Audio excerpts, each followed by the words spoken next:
Good morning everyone, how are you doing today? Good? Everything is fine?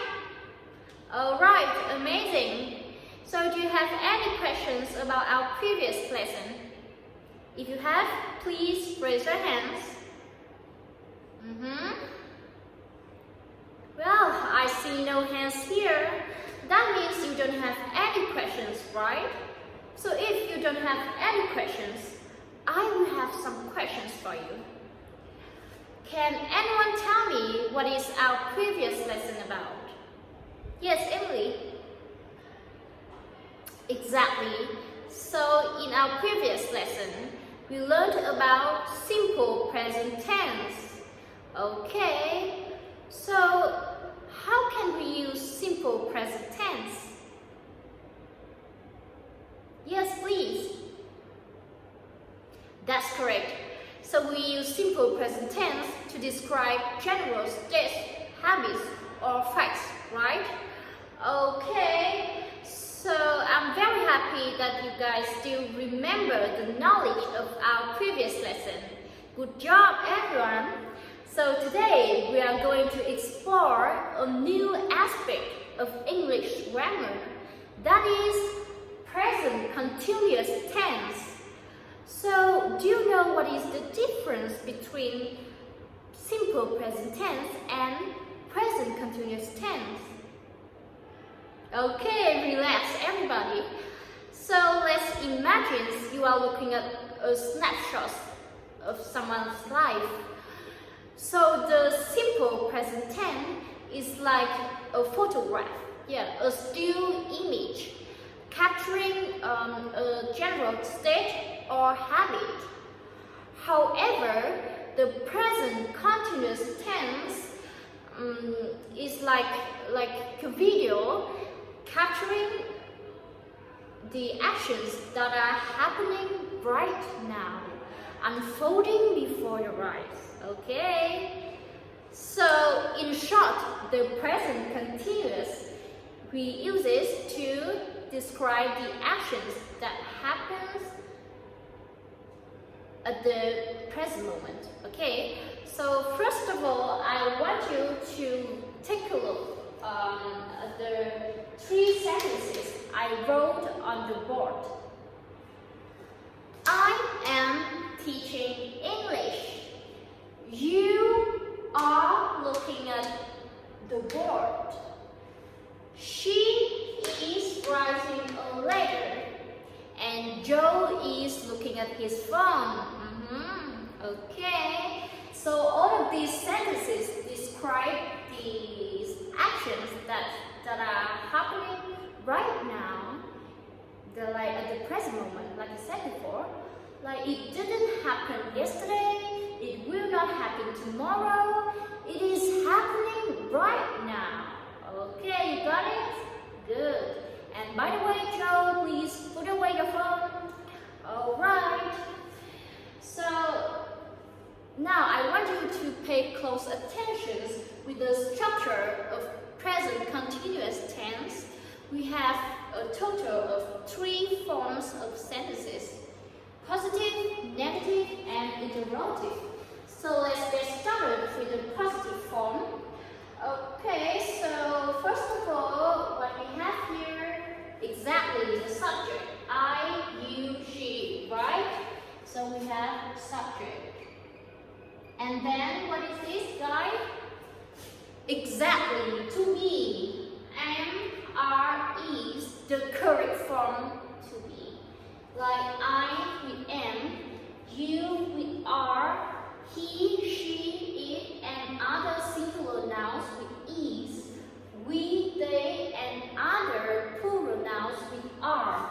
Okay, we have to be here, is, are, and then what is this, guys?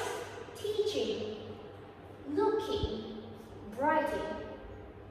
So we have the base form of verb and then ing. Okay, we can call it verbing. And maybe the rest of the sentence. Alright, so similarly, how about the negative form?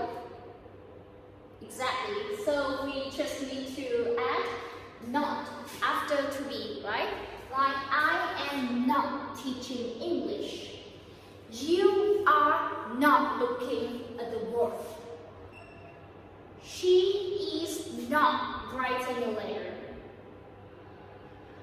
Alright. However, in daily communication, we usually use contradiction. Okay? So, for example, it's better to say, I'm not teaching English. You aren't looking at the board. She isn't writing a letter. Okay. So what we have here in the negative form, the subject, then maybe I'm not, isn't, and still verbing, right? And then maybe the rest of the sentence. Okay. So how about interrogative form? Okay. So like we learned about the previous lesson, in the interrogative, we just need to swap the position of the to be and the position of subject. Okay, we swap. So in the interrogative form, we just need to swap these two positions. For example, am I teaching English? And then question mark. Don't forget it. Are you looking at the board? Are you looking at the board? Question mark. Is she writing a letter? Alright, very easy, right? And don't forget question mark here. So obviously you have the form of interrogative here of present continuous. Is, are, and then subject, then verbing.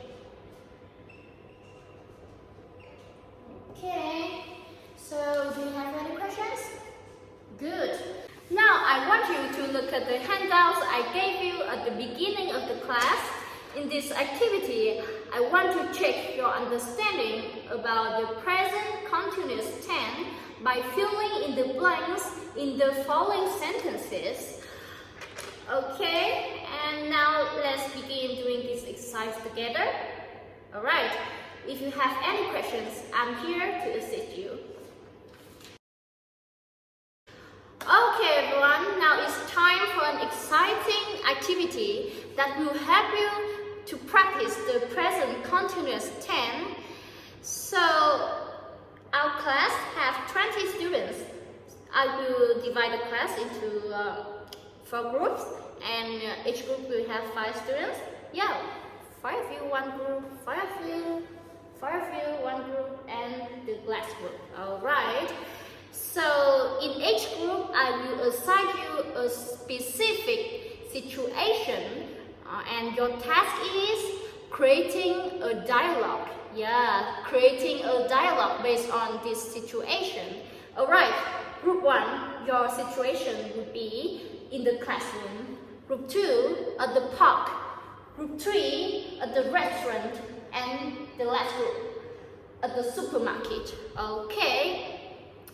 And remember to focus on the present continuous tense to describe the ongoing actions and observation in your dialogues. And I will give you 20 minutes to work on your dialogues in your group. And after that, when you are ready, I will invite you to perform your dialogues in front of the class. Okay? Any questions? Alright, good. So let's get started.